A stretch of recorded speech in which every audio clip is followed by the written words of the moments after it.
تبارک و تعالی جب مسلمان کو توفیق دے اور اللہ کی بارگاہ کی جانب وہ رجوع کرے تو پھر اس کا رویہ یہ ہونا چاہیے کہ اس کی توجہ ہو اللہ کی جانب کی۔ ہمارے ہاں تسبیحات پڑھ لی جاتی ہیں اگر کبھی موقع ملے،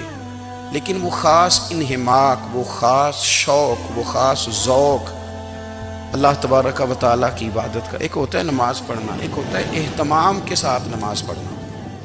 یعنی ذرا وقت پہ اٹھنا، ذرا صحیح کر کے وضو کرنا، ذرا شوق سے مصلی بچھانا۔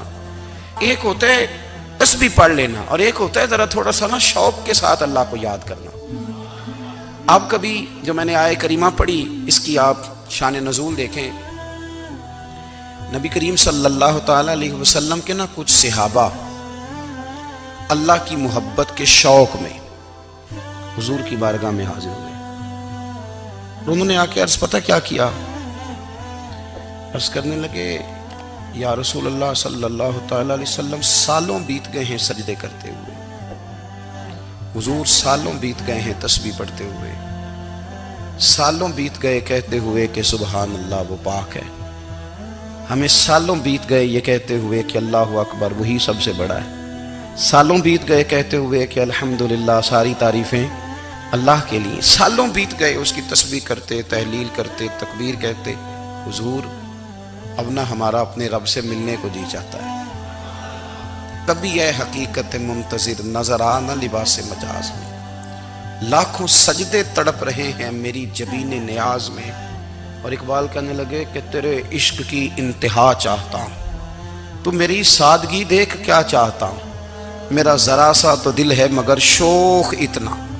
میں وہی لن ترانی سنا چاہتا ہوں۔ میرا بھی دل کرتا ہے کہ اللہ میں تجھے کہوں میں تجھے دیکھنا چاہتا ہوں، جس طرح حضرت موسیٰ کلیم علیہ السلام نے کہا تھا، اور تو مجھے کہے کہ لن ترانی تو نہیں دیکھ سکتا، ذرا سا تو دل ہے مگر شوق اتنا، میں بھی وہی لن ترانی سنا چاہتا ہوں۔ پھر کہنے لگے بھری بزم میں راز کی بات کہہ دی، بڑا بے ادب ہوں سزا چاہتا ہوں۔ دیکھو سب لوگوں کے بیچ ہی میں نے یہ کہہ دیا۔ میرے عزیز صحابہ نا شوق میں، کتنے سارے لوگ ہیں آپ، کتنی ماشاءاللہ بڑی تعداد میں آپ آئے، ہم بھی کبھی اس شوق میں گئے ہیں کہ ہمارے رب کو دیکھنے کو دل چاہتا ہے، ہمارا جی چاہے وہ کبھی ہمیں ملے۔ حضرت عبداللہ ابن عمر رضی اللہ تعالیٰ عنہ حضرت عمر کے صاحبزادے، مکہ مکرمہ میں ان کی قبر ہے، میں نے جب انہیں پڑھا تو مجھے ان سے بڑا پیار ہو گیا، لیکن آپ کو پتہ ہے وہاں جا کے کسی شخص کا مزار تلاش کرنا یا پوچھنا ایک مشکل کام ہوتا ہے۔ تو ایک دفعہ میں مکہ شریف میں حاضر تھا، تو ایک گاڑی والا ڈرائیور مجھے کہنے لگا کہ مولانا میں آپ کو جانتا ہوں، مجھے آپ سے محبت ہے، ایک بات بتاؤں آپ کو۔ میں نے کہا بتاؤ۔ کہنے لگے حضرت عبداللہ ابن عمر کی قبر دیکھنی ہے۔ میں نے کہا یہ تو نہیں کہہ رہا، یہ کسی نے بندوبست کرایا ہے، یہ اللہ نے تیرے دل میں بات ڈالی ہے، یہ ہو گیا، تو لے چل مجھے۔ حضرت عبداللہ ابن عمر کو نبی پاک نے فرمایا تھا راجل صالح، یہ نیک بندہ ہے، یہ متقی آدمی۔ حضرت عبداللہ ابن عمر رضی اللہ تعالیٰ عنہ سیدنا فاروق اعظم رضی اللہ تعالیٰ عنہ کے صاحبزادے ہیں، اور ان کی ہمشیرہ سیدہ حفصہ رضی اللہ تعالیٰ عنہ حضور کی زوجہ محترمہ۔ ایک دن اپنی ہمشیرہ سے کہنے لگے کہ نبی کریم صلی اللہ تعالیٰ علیہ وسلم گھر میں آئے نا، اور اگر حضور غم امت میں پریشان نہ ہوں، طبیعت کو حشاش بشاش دیکھو، تو ذرا پوچھنا تو صحیح حضور کا میرے بارے میں کیا خیال ہے، پوچھنا تو صحیح کہ کریم کی بارگاہ میں میرا کیا مقام ہے، میرے بارے میں حضور کیا فرماتے ہیں۔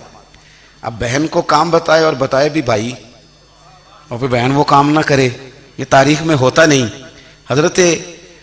عمر فاروق رضی اللہ تعالیٰ عنہ کی صاحبزادی ام المومنین رضی اللہ تعالیٰ عنہ فرماتی ہیں کہ میں تو بس منتظر تھی، انہوں نے تو کہا تھا نا کہ اگر تم حشاش بشاش دیکھو تو بات کرنا، لیکن حضور تشریف لائے،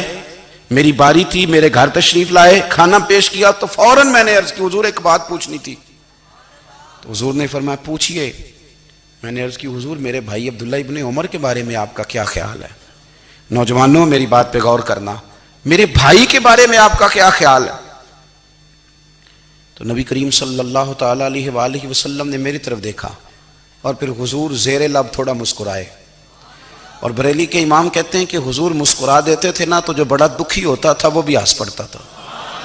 اب سوال پیدا ہوتا تھا کہ پھر تو اس مسکراہٹ کے لیے انتظار کرنا پڑتا ہوگا کئی کئی مہینے کہ حضور مسکرائیں تو رونے والے ہنسیں، تو اعلیٰ حضرت فرماتے نہیں، انتظار نہیں کرنا پڑتا، یہ مسکراتے رہنا تو حضور کی عادت ہے۔ جس کی تسکین سے روتے ہوئے ہنس پڑے اس تبسم کی عادت پہ لاکھوں سلام، یعنی یہ تو عادت ہے حضور کی مسکراتے رہنا، اس کے لیے انتظار نہیں کرنا پڑتا۔ بھائیو آپ خیال رکھیں گے، غور کریں گے، حضرت عبداللہ ابن عمر رضی اللہ تعالیٰ عنہ کے بارے میں پوچھا